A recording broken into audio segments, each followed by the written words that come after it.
Здравейте! Днес ще ви представя една кето торта. Продуктите, които ще използвам за блата, който първо ще направя, е стевия по желание, бак пулвер, яйца и бадемово брашно.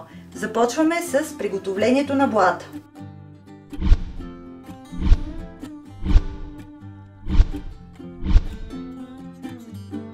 Първото, което трябва да направим, е яйцата в две купи да ги разделим на белтъци и на жълтъци. След като сме разделили жълтъците от белтъците, ще разбия с миксера белтъците на сняг.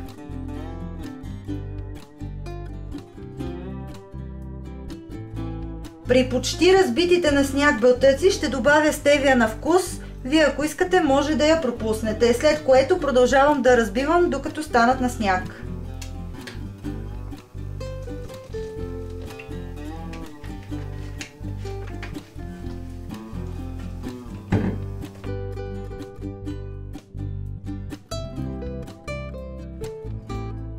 Ето така трябва да се получи.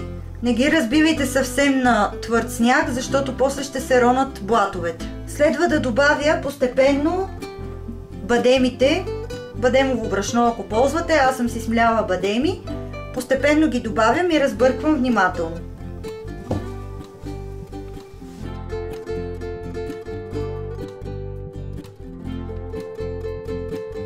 Оставяме ги на страна и си приготвяме жълтъците. Жълтъците заедно с бак пулвера ги разбиваме с миксера.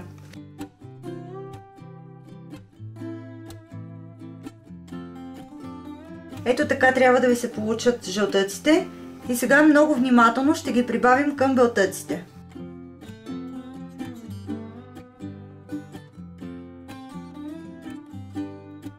Ето това е сместа, от която ще изпечем блатовете. Приготвили сме си формичка, в която сме сложили хартия за печене и сега трябва да покрием дъното с горе-долу, може би, един черпак от сместа.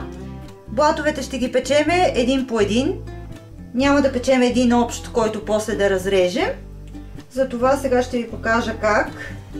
Слагаме на дъното.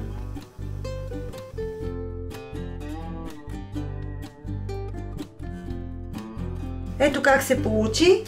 Един черпак и още малко.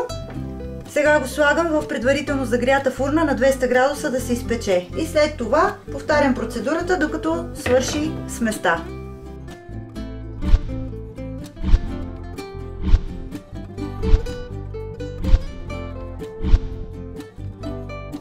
Крема, който ще си приготвим за тортата, е следния.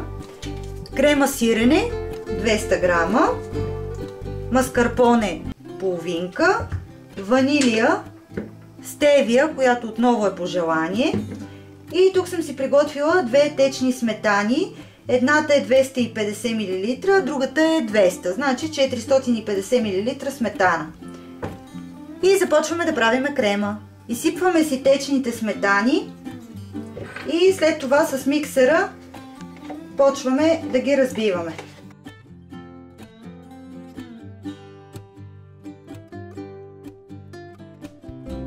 Ето как ни стана сметаната, която сме разбили на гъст крем. Сега ще добавя и другите продукти и ще продължа да разбивам.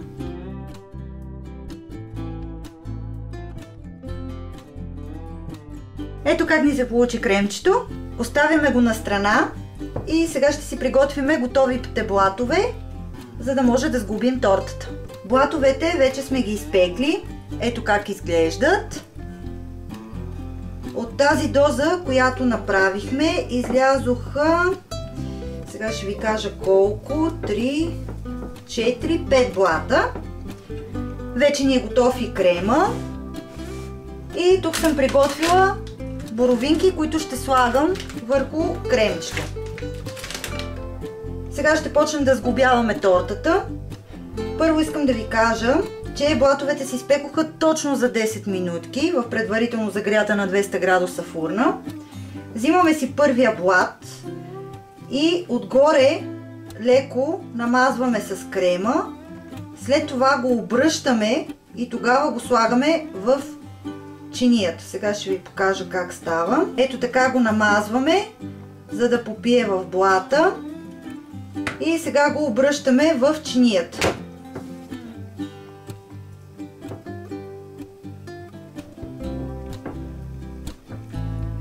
Това ни е първото слагане на блат. Сега почваме крем, боровинки, блат и така докато си сглобиме цялата тортичка. Еми, да започваме!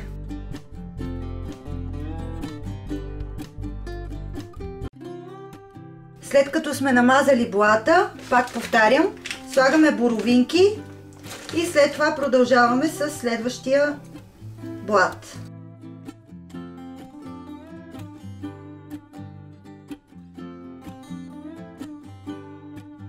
След като сме сложили последния блат, сега трябва да намажеме хубаво от всички страни тортата, за да стане изцяло отвсякъде с крем.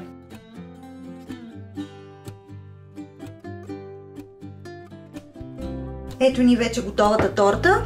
Сега отгоре може да си я направите както поискате, с каквото искате. Аз ще сложа отново боровинки и ще сложа и малко малинки. Това вече е по ваш избор. Ако искате, разбира се, може да сложите и орехи смляни, може да сложите и бадеми смляни, както поискате.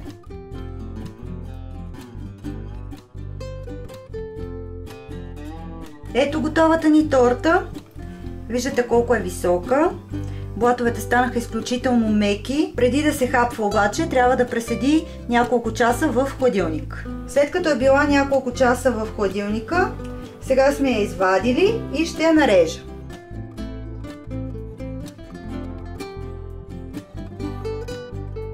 Ето как изглежда парчето от нашата торта. Направо е страхотна, много е мека и много вкусна, разбира се. Ако моето предложение ви е харесало, може да се абонирате за канала и така ще получавате всички предложения от мен. Много ще се радвам, ако си направите тази торта вкъщи и дадете коментар дали ви е харесала рецептата под видеото. Пожелавам ви хубав ден!